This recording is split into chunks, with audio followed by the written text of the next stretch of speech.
The Lunaverse by Rainbow Double Dash, Episode 24, Secret of Andalantis by Fizzy Orange. Chapter 1. Cayo El Bayo. The name alone evokes sparkling ocean waters and the beats the color of the moon. A vacation destination where pretense of class, nobility, and station are meant to be left behind. A place where rubes and riches rub rumps and to enjoy the delights of the seaside paradise together. Cayo El Bayo was, originally, a mundane small town atop sheer rocky cliffs overlooking the southern sea. However, the nearby cliffs had been eroded away into a charming crescent-shaped cove, creating a beach shaded by tall gray walls. The dominating walls cast a safe shadow over the beach of a good deal of the day, creating a spaceful haven to enjoy the ocean. Over time, the cliff face had been carved into a dozen flights of stairs, and many a shop or restaurant had been dug into the wall itself. Cayo El Bayo Beach had brought prosperity to the small town, and it was among the top 10 vacation spots in Equestria. This was the location Trixie Moon, personal student of Her Highness Luna Equestrius, representative of the Night Court of Luna and element of magic, had chosen for what she felt was well-earned vacation. After dealing with a mad alicorn, a malicious griffin prankster, night court spies, a swarm of ferocious parasites, and even a rampaging star bear, not to mention all the other strange happenings that just seem to be a small part of the daily life in Ponyville, she felt it was time to take a week off somewhere. With only a little pleading, she had managed to convince Luna to lend her a cottage owned by the royal treasury, one big enough to house all her friends. This time of the year was hardly high season, and thus train tickets had been pretty cheap. Right now, Trixie was reclining in a beach chair under the reassuring shade of the cliff, hat and cape discarded. A mojito was floating in her left, and the latest ace of clover books hovering in front of her eyes, both held aloft by the blue glow of her magic. This latest book was a pretty recent mystery, revolving around some divorce case going sour on the gritty private detective main character. The sound of waves and laughter all around made a decent soundtrack to her relaxation. Knowing her luck, this perfection couldn't hold on all day. On every clear night, a little rain must fall. Miss Lunaverse, what a coincidence! Declared a cheery, familiar voice from behind Trixie. Trixie flinched at the mention of her last name and turned to look at the intruder. Miss Rarity! Ponyville's most fashionable mare stood behind Trixie. White hat perched atop her purple mane. Big, gaudy, red-rimmed sunglasses adorning her face. I had no idea you were here, Miss Lunaverse. When did you get here? Asked the white unicorn. Trixie was hoping to have left Ponyville behind for the week, but fate seemed to have other ideas. Yesterday, she finally answered, putting her bookmark into her novel. The mare's purple cowl bounced highly as she smiled. Oh, how wonderful! I just arrived this morning myself. One of my Catalan contacts is hosting a pizza party near this week, and I am helping to do some networking there. What about you, Miss Lunaverse?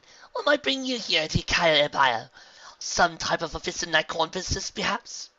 No, just a nice vacation with my friends, said Trixie, hoping to discourage the nosy unicorn from trying to strike a conversation by remaining stoic.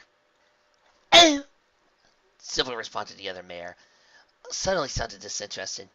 Good for you, Miss Lunaverse. After all the work you do in Ponyville, you deserve this. Yes, it is true that I do a lot of important work for Ponyville.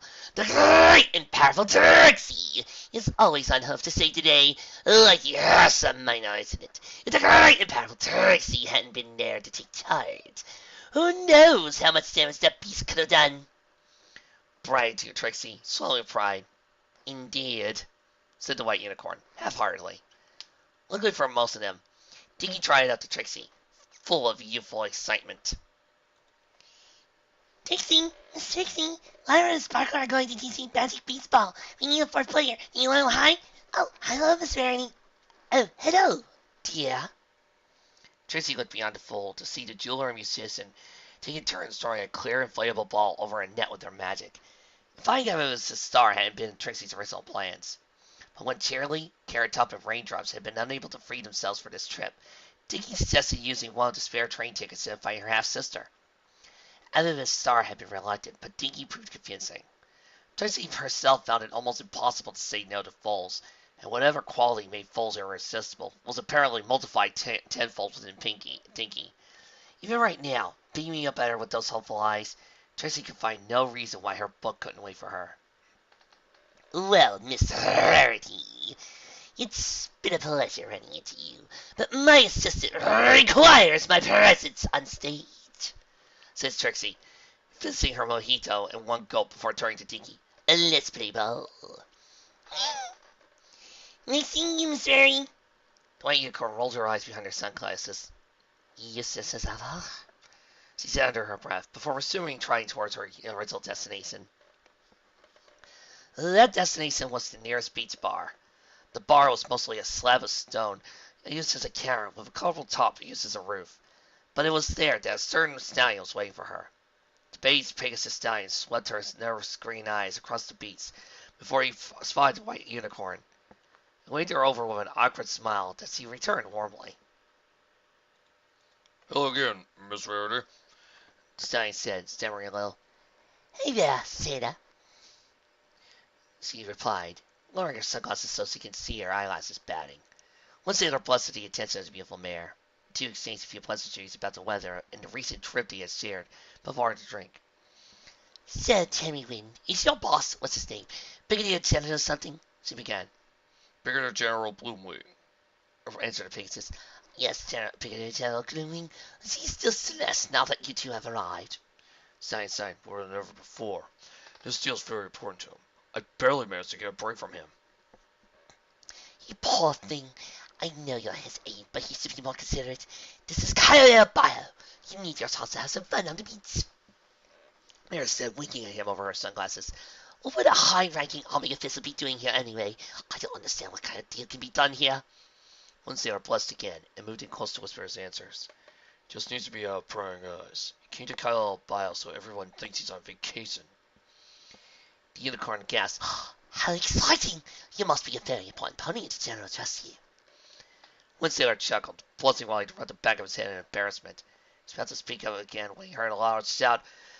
Look out! Came the unmistakable voice of Trixie the Little Moon. One sailor watched as his date turned around, just in time to receive a clear, inflatable ball right in the face. For off on the beach, by the date, a certain blue unicorn was on her hind legs, waving, clearly hoping for the ball back. Are you okay, Miss Rarity? The one sailor asked. Without saying a word, the mare threw the ball up in the air with her forelegs. When it came back down, she smashed it with her forehoof, sending the ball flying like a cannonball. Trixie's eyes bulged when she realized what was going on, but the ball came about too fast for her to move as it hit her in the face. The show mare fell backward in the sand. One sailor was surprised, clearly etched on his face. Before he could ask his question, they received their drink. The unicorn surrounded her glass with a lilac glow of her magic. No, I'm okay. My little pony, ah, my little pony. Friendship never meant that much to me, my little pony. But you're all here now, I can see. Stormy weather, a lost or so, a musical bond with lying gear, teaching laughter. It's an easy feat. Magic makes it all complete. You have my little ponies. How did I ever make so many true friends? You're watching the Lunaverse, only on the Hub. Presented by Rainbow Double Dash. Provided by Hasbro. Brought to you by Doctor Who Plusies. We'll probably never have a 10th Doctor, but we can at least make do with the 11th Doctor. Ain't cute?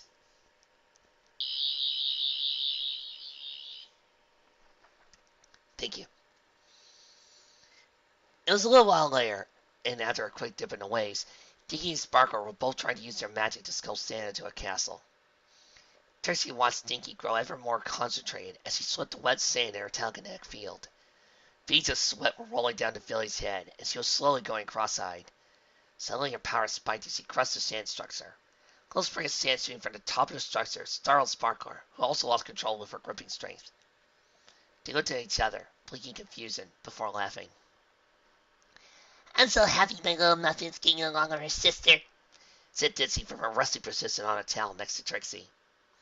The male mare had such a happy smile on her face that Trixie felt a grin of her own developing. The mother's happiness was truly infectious. Ditzy had spent quite a while just playing in the waves, often flying up in the sky before performing what she called a seagull dive into the water. Sometimes she would fly really low, skimming the waves and letting her hoof break the surface of the water. Apparently, she was quite the adept swimmer, but rarely had time to truly indulge in the activity. Trixie decided she could now go back to her book and turn it to her. She saw Lyra laying on her stomach, Bonbon draped over her back, examining a few brochures she had recovered. The other unicorn turned to Trixie and levitated a brochure toward her. The weather program says there will be a rain the day after tomorrow. How about we visit the Hippocamp Museum they have in town? Said Lyra with a smile. Hippocamp, repeated Trixie. Lyra nodded a few times. Hippocamps, you know, aquatic ponies, the tribes who live beneath the waves. Trixie looked in the eyebrow at Lyra's enthusiasm. Like the sea ponies. Sounds a bit boring. Lyra gave a cute response. It's not boring. It's really fascinating. It's been a century since the ponies have had contact with sea ponies. Longer with mer ponies. And it's been over a millennia since the last recording of a peninsula pony, said Lyra, her smile returning as with her eyes began to sparkle. There's barely any artifact from them, but they feature prominently in the works of other tribes from that era. The process says Cayo El Bayo used to be a trading point between the hippocampus and Equestria, and that it was the clear closest point to the legendary city of Andalantis. Trixie's book levitated back to her as she opened it up, still looking at her eager unicorn fin. You sure seem to know a lot about them. In my sophomore year at the academy, we staged the fall of an Andalantis opera. It was such a tragic story, and the opera was such an influential piece that I read a lot of the related material. I read the original legend. I read all about archaeological findings and what was known about aquatic ponies. I also read a lot about the opera itself. It's one of the great works of the Hesperia era, and radically changed the narrative of the structure of operas. Did you know it was the first written opera in equestrian rather than Cavalian? The radical departure of Richard Chisholm caused a minor scandal at the first presentation, and also almost ended Wagon Horse's career before Princess Luna gave the work her blessing. You're such an egghead, commented Trixie with a grin. Before this could go any further, Bonbon piped up. Lyra played Shining Pearl, ruler of the sea ponies. It was the first time I saw her sing in front of such a large audience. Her sea pony costume was really cute, too, she said, nuzzling Lyra's cheek. Lyra blushed, while Trixie rolled her eyes at the display. It was possible Trixie had Luna mentioned the hippocampus before, although she would have known then personally, but Trixie couldn't remember every little history lesson her mentor had given her. When I realized it was impossible to meet any of the hippocamp tribes, I just started reading about them. But Lyra began blushing a little. After we met those evil sirens, I decided to go check on what books on hippocamps were at the Ponyville library and been reading up on them since. I love for the museum, commented Ditzy. I'm curious to see what kind of jewelry aquatic ponies had, added Sparkler. I guess it's as good as any way to spend a rainy day, Trixie said, struggling a little, turning her attention back to the mystery in her book. We also spotted something interesting for tomorrow, said Bonbon, distracting Trixie from her book again. Oh, simply replied Trixie, another brochure falling up to her. The organized boat rides out to the coral reef. I hear it's really beautiful, and if you dive in, the fish swim right up to you, explained Bonbon, taking over for Lyra. Oh, that sounds great. I like swimming, said Ditzy. Oh, I would love to see all the beautiful corals and colorful fishies. I can use the inspiration, added Sparkler, still trying to make a castle, but this time by hoof. Dicky had a big smile on it, made her opinion known. I want to see the fishies. Trixie sighed and waved her hoof. Fine, we'll do the boat thing too. Now, can I return to my book? She thought it was a foolproof plan. Fate and fools can be so cruel. Of course, with her around, it was no wonder plans could be led astray. The boat for the excursion was a bright red single-mast sailboat with the ridiculous name of Autumn Delight. It belonged to Captain Sunset Beard, a distant relative of Sunset Simmer, apparently. An older bright red pony with an orange mane and beard. Trixie and her friends had woken up early to take part in the morning tour, the boat being scheduled to return for midday, with a second turn in the afternoon. Lyra assured Trixie that the mooring trip was usually empty, but as the showman walked up to the pier toward the boat, she could spot a beige Pegasus and a certain familiar white pony. Miss Rarity, what a happy coincidence, said Trixie, not looking or sounding happy at all. Oh, hello, Miss Silvermoon. You're all going to see the reef. Asked the white unicorn, looking at the 6 points before her, all decked out with hats and sunglasses. Hi, Miss Rarity. We're going to see the fishies, called Dinky from her perch on her mother's back. Oh, come on! Are those your friends from Ponyville, Miss Rarity? Asked one sailor. We're more like acquaintances, answered Lyra in a neutral tone, her face an expressionless mask. Well, my name is Wind Sailor. It's a pleasure to meet you all, said the stallion, beaming like an idiot. Let's make sure to have fun on this excursion. Hi, I'm Dinky, and this is my mama Ditzy, and my sister Sparker. Sparker smiled at the stallion. I'm Lyra, and this sweet thing here is my mare friend Bon Bon, said the musician, putting her foreleg around the cream-colored mare's shoulders. And I am the great and powerful Trixie began, starting a dramatic pose, her cape flaring on an otherwise non-existent wind. Trixie, little man, said Rarity, interrupting Trixie's little number. She's the night court representative to Ponyville. The one sailor seemed to flinch at the mention of the night court. The great imperative! She tried to say again, only to be cut off. Miss Trixie is Princess Lyra's personal student. She's also the greatest magician ever, added Dinky, standing on her hind legs on her mother's back. One sailor seemed to brighten up a little. A spark of recognition in his eyes. Oh, you're that, Trixie. You're the one who caused all that flooding when the ice pelt. Trixie's blue hoof shot forth and plunged into one sailor's mouth. Yeah, I know. I was there. Now let's get on this piece of painted floats that they call a boat, and let's see some fishes, said Trixie, glaring at one sailor. Yeah, some poet better about my ship, said a stocky red-haired pony who appeared on the deck of the ship. Trixie, to the delight of a snickering white unicorn, put her forehead to her face in embarrassment. Yes, sailors, this is the only mouth you put your hoof in, she said, trying to the boat. Lyra had her forelegs over the side of the boat as she watched the waves speed by with trepidation. They sat gleaming in her eyes. The sea was shimmering under the gaze of the sun. This was the kind of day that made a pony regret even more that Corona had turned the life-giving sun into a symbol of devastation and pain. Lyra wondered what it would be like to be able to enjoy the sun on a seaside beach without the dread tyrant sun hanging over one's head. It wasn't easy to contemplate, so she turned her attention to back what lay beneath those sparkling waves. She was really looking forward to diving into the coral reef. Bon Bon, clad into an orange life jacket, walked up to her and leaned against her. I like to see that spark in your eye, she said, closing her eyes. Makes me forget my seasickness. Lyra turned to her friend, thinking, I didn't know you got seasick. I'm so sorry. Don't be. I didn't know myself until today, said Bon Bon, nuzzling her neck. The captain gave me some pills. Said I should feel better soon. It's Lyra! It's Lyra! called Dinky, bounding up to the pair with her mother and sister in tow. Can you tell us the lesson you talked about yesterday? The secret of Andalantis? Little Philly said, her face scrunching up as she navigated the unfamiliar word. Lyra smiled broadly. I loved you, she said, before turning to glance toward Trixie, who just finished enchanting her life jacket to match her cape. Unless some pony objects to a little history lesson. Trixie took on exaggerated offense. Object to education? Moi! I am shocked you would think so. Lyra raised an eyebrow. I tried to teach you all about the founding of Ponyville, and you fell asleep 5 minutes in, said Lyra, causing the group to laugh. Trixie's cheeks puffed in anger, while they turned red with embarrassment. That was different. I hadn't slept well because that was when I was spying on that spy!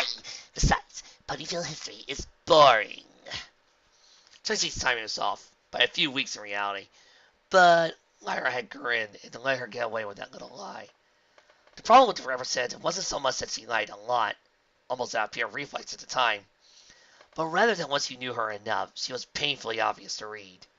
Lyra had come to accept that part of her friend's personality, found it amusing how she could cause trouble for herself that way.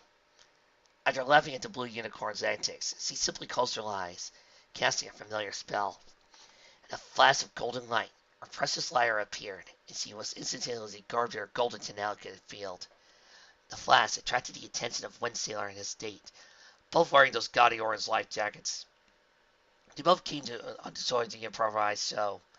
Lyra sat down in a peculiar way, and then, back against the bow, she began to strum a few musical notes on her lyre. Hear me, one and all, and listen and learn of the Lost City of Andalantis, its lost splendor, and the tragedy that took it away from its people. She began, matching the rhythm of her flighty notes to the cadence of her words. Long, long ago, before the reign of the royal sisters, 3 tribes of hippocamp lived in the oceans. The mythics, playful ponies, marshals of waves and currents, playful mer ponies, shepherds of all that swam, and the diligent sea ponies, stewards of the sea floor. Together, the 3 tribes lived on the majestic city constructed by Princess Thetis, goddess of the oceans, called Andalantis. The city was said to glimmer with 1,000 colors, be the source of art and music, the likes of which the land had never seen. All 3 tribes lived in harmony, each performing their duties to help the ocean thrive. However, mer ponies and sea ponies did not always see eye to eye when their duty ended. Mer ponies wanted sea ponies to limit themselves to seaweed and corals, while sea ponies wanted to take care of all the creatures that lived on sea floors. And fish that called the resistant coral reefs home. Always, the gentle Ponyvlle ponies would calm their brethren and settle disputes, and all would be in harmony again. At this point, Lyra's notes went from high-pitched and happy to a lower octave and evoked anger. Her words came at her pace. But then, Bringer of Strife appeared, and wanted nothing more than to shatter that beautiful harmony. Bringer of Strife gave birth to a new creature, harmless in appearance and demeanor, but whose very nature would cause clashes between aquatic ponies. The creature would grow from the sea floor like seaweed, but as an adult would slid through the ocean floor without ever stopping. Both mer ponies and sea ponies wanted control over the new creature. Stoked by the demon watching from the shadows, the 2 tribes began a terrible conflict. The Ponyvlle ponies pleaded with the 2 sides to stop, but none would listen. They called upon Princess Thetis, but the secretive goddess was impossible to find. Thus, Ponyvlle ponies took it on themselves to stand in a line of fire and stop the 2 tribes. Sadly, their heart empty of harmony, the sea ponies and mer ponies could no longer recognize the Ponyvlle ponies as friends. Once again, Lyra shifted her cadence, her words soft almost to a whisper. Yet thanks to magic, all could hear it clearly. Her words and notes came more slowly, were tinted with sadness and melancholy.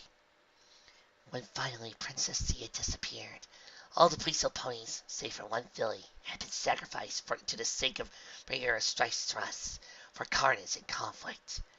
Upon the grim spectacle, the goddess of the sea stripped away all mythic from the hippocamps that remained, rendering the oceans wild, untamed, and hostile. No longer would animals or plants obey the aquatic ponies, and the great city was cast away, far beyond their reach. They had to survive on their own from now on, to grieve for each other, for their lost family. The spirit of the departed Ponyvlle ponies became one with the waves and currents they had controlled, remaining forever a monument to the lost tribe. The pain of having lost so many of her precious ponies caused Princess Thetis to fall into terrible despair, and her tears began to fill the oceans. Soon the oceans were overflowing with the tears of the goddess, threatening to swallow the land. The ponies of the land tried to plead with the goddess, but her tears were forever flowing and would not stop. Please watch the Lunaverse sequel, The Tears of Thetis. Her pain was too great. Depth of her sadness as profound as the oceans themselves. Unicorns, Pegasi, and earth ponies came together and created an enchanted vase they gave to the grieving goddess. The enchanted vase would forever contain her tears, no matter how much they flowed from the goddess. So the oceans may never overflow, so as long as no pony removed the cover. The goddess entrusted custody of this powerful artifact to the last Ponyvlle pony that remained. The young Aquarius took the vase and was allowed to rejoin Andalantis, disappearing into the myths of myth, and never to be seen again. Lyra closed her eyes as she finished her tale. She took a deep breath and opened them. In her excitement to share the knowledge, she had glossed over the fact that the legend was sadly sad. When she opened her eyes, she saw Dinky had tears flowing from her face, but she was fascinated. Ditzy was hugging her daughter tenderly. Both them was the star and one sailor were finding away tears of their own. Lyra turned to Bonbon, who gave her a soft hug, while the other two unicorns gave her a polite host stomp. Darling, that was very well done. You're quite smart, I must say, said the white mare, patting the Pegasus stallion on the back to calm him. If Princess Luna had told me that story like you just did, I bet I wouldn't have forgotten it, Trixie said, rubbing her chin. See, how about we work together on my next show? Lyra's eyes bulged wide. No, no, no, and absolutely not! Don't worry. I just want you to use the narrative framing for my show. I do the magic on my own, and you would do the music and storytelling like you just did. Besides, you can use the work, right? Explained Trixie. Lyra groaned. Trixie, how many times will I have to tell you I get plenty of work? Bonbon giggled at Lyra's frustration with the show mare. It was a half an hour later when they finally reached their destination, right in the middle of Coral Reef. Not far from the boat's location stood a rocky island, jutting from the sea like the mountains around Canterlot. Even from a distance it looked imposing. The captain caught Lyra staring at the island. He explained to her that the island was called Lucky Seagull Island, because, despite being a treacherous navigational hazard, no pony in recorded history had ever crashed a pony against it. The waves and water currents would always push boats away from the inhospitable rock. When the captain pointed out Lyra's friends were already gazing down at the sky's bottom, and she should join them. Lyra thanked the captain, happy to have learned more, and did as he said. They were back in the boat, and the largest part of the sand had been removed and replaced by a thick panel of glass, allowing the passengers to gaze at the sea floor. Trixie was trying her best not to get close to the panel, while still getting a good view, remembering about her rocket look of windows. The sea floor was covered in large coral formations of various colors. Large green mounds, skinny pink tree-like formations, white ones and blue ones, all covered in anemones, carved seaweed, and hosting many fish. Trixie swears if you do one Finding Nemo joke, she is going to beat you. I promise, unless they give me the opportunity, I won't do a Finding Nemo joke. Mama, look, said Dinky, pointing to a clownfish that darted through the paths of colorful sea anemones. Hey look, I found Nemo! That's it!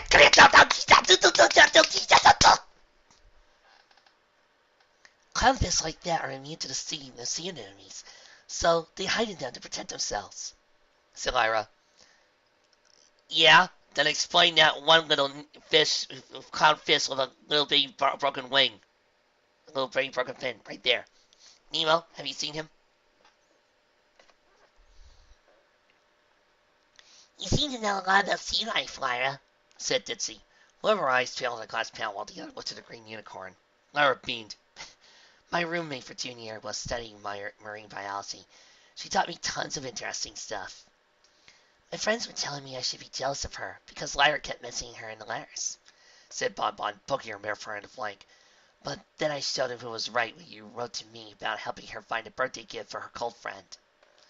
The two giggled at the end. Last I heard, they're getting married, said Lyra. Bonbon looked thoughtful. Do you think she'll invite us? I wouldn't mind catching the bouquet, she said, winking. Lyra began to blast and stammer, mustering music of her friends. Oh, well, look at that stingray. What's so graceful, like flying underwater?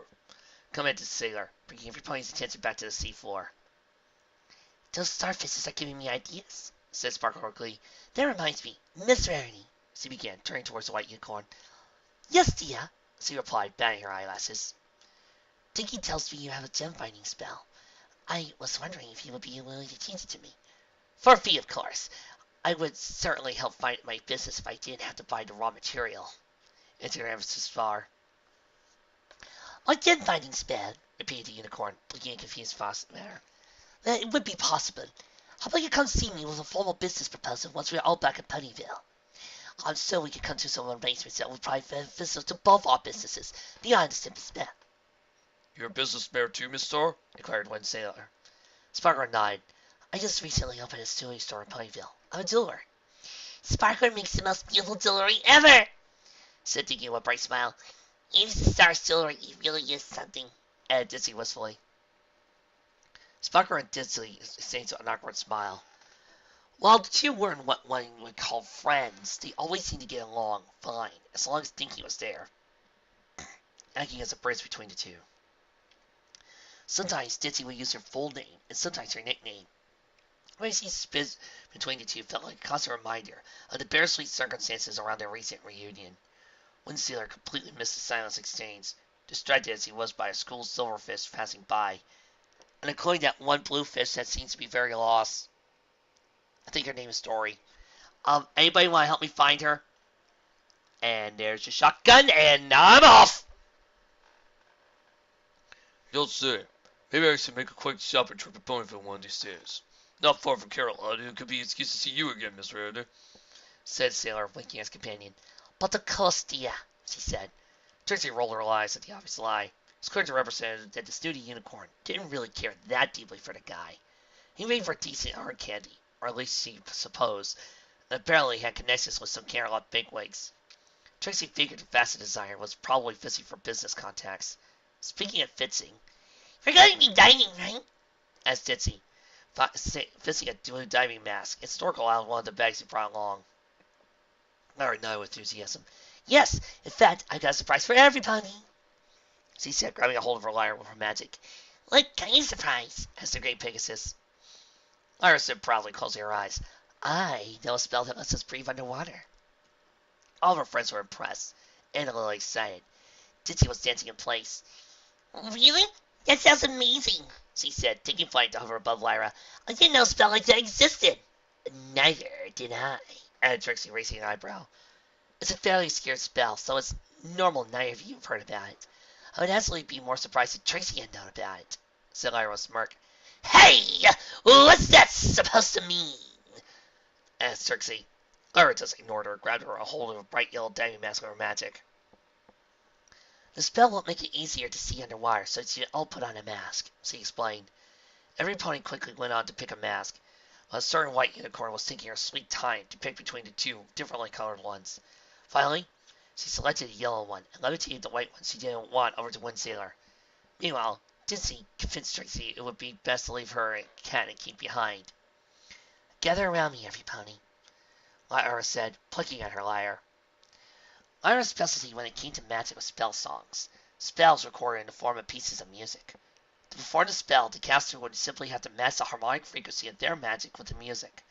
Her horn glowing with golden light, Lyra began to perform a series of 5 notes, her lyre pulsating with magic, as soon as the sound of her instrument was joined by the phantom sound of a type of flute. As the 5 notes were repeated 3 times before coming to a soft finish, like a wave of water magic washed over the assembled crowd of the pony. Ditzy brought a hoof to rub her neck. "Did it work? I was expecting to grow gills." Lyra nodded. "Trust me, it did." A pair of white hooves flapped politely. "Quite offensive, dear. This was no ordinary spell," said the Passanisa, getting an approving nod from the door. Trixie, however, looked at her friend, face frowned in concentration. "Was that the serenade of water from the Legend of Epona?" Ah, God, I love a good Legend of Zelda reference. Makes me happy. Lyra blushed. All the magical pieces of music in the legendary Legend of Epona are proper spell songs. I did a research project on the musical score back in my school, she said, glaring at Trixie. Okay, Professor. Don't snap at me," said Trixie, backing away. "Wait. If they all work, then what does the world arrow of fire do?" asked Sparkle, rubbing her chin. "That's what I want to know!" "You don't want to try that one." "I do!" answered Lyra, looking sheepless as Bon-Bot began to giggle. "Hey, over here! You!" Darn it, this fix's not going to answer me. Trixie made a mental note to inquire more about that later. Now it's time to dive into water. It was just taken by the irrepressible urge to throw a certain vain unicorn out the side of the boat. She briefly wondered if Lyra and Sparkle would want to help out. Sadly, one sailor had decided it was time to be bold and grabbed onto his date. "Come on, Miss Rarity. Let's try that spell," he said, taking flight with her. Wait, no!" she cried out as he dived headfirst into the water with her. "Hey! I wanted to do that." complained Trixie, shaking a hoof uselessly towards the water surface. When she felt the hose wrapped around her midsection from behind, a quick look revealed the smiling face of Ditzy Dew. For some reason, that face sent its tail down Trixie's spine. You just had to ask, Trixie, she said, also taking flight. Trixie could only scream as Ditzy and her dived towards the water at reckless speed. Soon the pair was submerged in cool salt water as a loud splashing noise. The mares and Dinky left in a boat, laughing at the display, and soon joined the rest of the group in the water. In the end, the dive hadn't been so bad. It felt a little frightening at first, but turned out quite enjoyable. Trixie had to admit that this had been a good idea after all. Swimming like this, while not being worried about running out of air, felt very liberating. She briefly wondered if this was close to what a Pegasus would feel like flying. Resolved to ask Ditzy about it later.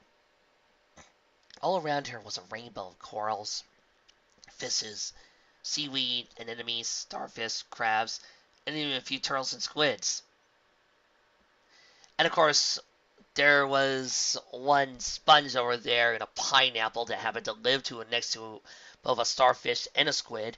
And oh look, he's heading over towards what looks like to be a very large coconut called the Krusty Krab. And why do I have this feeling that Trixie's got a shotgun pointed at my head? it's a 12 gauge. Hey, is that Sandy? Boom! Boom!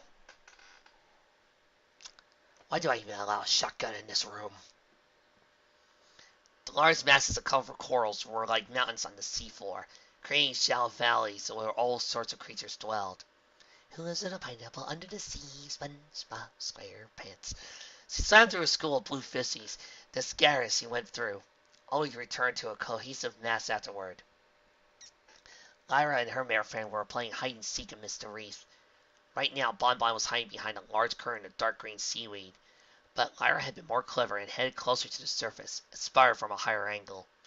Meanwhile, much to the dismay of his companion, one sailor was following the stingray he had noticed earlier.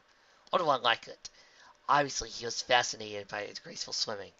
The sparkler, in the meantime, was skimming on the seafloor, kicking up silver gray clouds as he looked at it with wonder at the various shades and shapes of starfish. One particular large red one with a ridiculous amount of arms impressed her greatly. Dinky, for her part, was swimming in circles around a large sea turtle. Her giggles reaching Trixie's ears loud and clear, even from a long distance. She started harassing the sea turtle when a couple of moon jellies floated by and attracted her attention. She floated in front of them and reached out a hoof, only to be stopped by her mother. Careful, Muffin. A jellyfish can sting, she said sternly. Dinky rejected her hoof quickly, but kept on serving to a nearly translucent creature. Lyra, having heard the warning, swam up to him with a big grin. Only the tentacles are dangerous, though. You can still do this, she said, giving a gentle bump to the top of the jellyfish, sending it floating in a different direction. Jellyfish are really weird creatures. They have no brain and are made mostly of water. You remember the legend I told you? The bringer of strife creates something that grew from the seafloor and swam like a fish? Myra and Dara nodded at the same time. Well, most experts think the legend is talking about the jellyfish. You see, when the jellyfish larva is ready to grow up, it digs into the seafloor and becomes what is known as a polyp, said Lyra, pointing towards the hoof downward. Then the polyp grows bigger and bigger, like a plant, until the uppermost part detaches, flips around, and becomes a new jellyfish. You know, I think we've come to learn a lot of things from reading MLP Fix. How the heat cycle works. About different parts of how different female problems work. Different mythological creatures. And now, how jellyfish are born.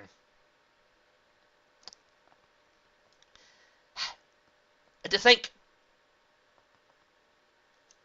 I used to go to school for my education. Ooh, does that mean jellyfishes are made by demons, Miss Lyra? Asked Dinky, eyes eyeing the creature wirily. Lyra shrugged. No one knows for sure, Dinky. But even if it was, it's pretty harmless to ponies. And with that, the unicorn gave another bump to the nearby moon jelly. Bonbon took that moment to hug Lyra from behind, claiming to finally found her. While Lyra was complaining about not actually having had time to hide, something else caught Dinky's attention. A small squid swam at full speed. The little filly smiled and lost herself in pursuit. Dinky, wait! Don't go far! Too far, Muffin! Sparkle put a hoof on Ditzy's shoulder and smiled. Don't worry, Ditzy. I'll go keep an eye on her. You just enjoy yourself. Under the sea. Down where it's wetter. Down where it's better. Under the sea. Making a commotion. Under the ocean. Under the sea. Do do do do do do do do do do do do do do. What? I have this strange feeling I'm not going to end up singing this song during this fic. So I figure I need to at least try to sing Under the Sea at least once. And with that, the jeweler sandals off after her half-sister. Ditzy giggled and broke into a big smile. She did a loop in the water, then swam off on her own. Reading water current, as it turned out, was just as easy to her as reading air current. She did a few barrel rolls and some loops, and then dived to the bottom of the ocean, following a current in a groove between two young sandy cays. On the other side, she found that the seafloor was slowly descending towards the edge of the continental shelf, and more rock formations began to appear. As she let the water carry her between the pink and coral branches, she did not notice the eyes glaring at her from behind a nearby wall of kelp. Left eye spied something shining nearby that caught her attention. When she went to investigate, she found the entrance to a tunnel in a rocky formation, where glowing algae were glowing in patches. The patches were like a series of neon night lights lighting up the twisting passage. Ditzy could feel the water current pressing her into the tunnel at a slow pace, indicating there was an exit somewhere. She hesitated. This could be dangerous, but at the same time she was really curious where it went. A blue-colored fish swam past her, darting into the tunnel with apparent familiarity. In the end, she decided to check it out beyond the first bend and come back if the exit wasn't in sight back then. She let herself be carried by the current, spreading her wings to catch the flow of water, and slowly advanced down into the tunnel. The green glow of the algae gave off an eerie feeling. The Pegasus could feel her heart accelerated slightly from the excitement. She turned to bend and exhaled her breath as she realized she hadn't been holding. Beyond the bend, the tunnel was splitting in two, one taking another bend to disappear out of sight, while the other led towards the patch of sunlit ocean. With a smile, Ditzy headed for the light.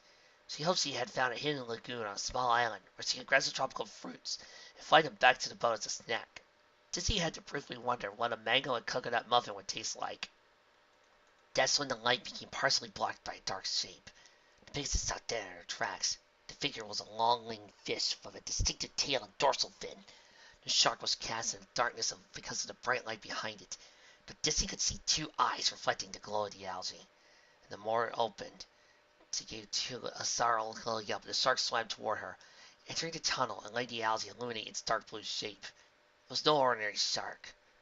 Rather, the long snout associated with sharks. This nightmarish abomination had the head of a blue tiger with four beady little yellow eyes. The creature licked its lips with a large tongue, letting its fangs show, and then growled. Ditzy strangled a scared cry and quickly backed toward the entrance. This was not meant to be. She turned to only find herself blocked by the split of another monstrous shark. This one a pinkish red color. This one had an ordinary head, but she barely avoided the large pincers attached to the crab arms growing out of the side of this one as they snapped toward her. Thinking fast, she swam down towards the third corridor, hoping it would lead to an open ocean where she could swim upward and fly above the waves to escape those creatures. The two sharks were growling and snapping behind her, but Ditzy found herself slowly gaining distance. However, a third one were to block her way. She took her head to give chase to that thought away. She had time to escape and get to the others fast. It didn't take long to spot a clear exit in the distance, give her an extra burst of speed. This time there was no monstrous shark blocking her way, and she escaped a confined tunnel, turning sharply upward. Her world exploded into light and pain. She spun toward the seafloor, a broken piece of whatever coral structure she had hit, following her slow descent. Ditzy tried to move, but the only thing swimming was her vision. She fought to hang on to consciousness as she saw the two blurry shapes of sharks exiting the tunnel and head towards her. She lost sight of them toward her rotation. When one of her eyes turned their way, she saw a bright green sheet between her and her pursuer. She asked, before everything faded into black. Don't worry, Lyra, it's only Bruce. He's obviously taking the shark code. I am a nice shark, not a mindless killing machine. Fish are friends, not food. And I mentioned I really love Finding Nemo.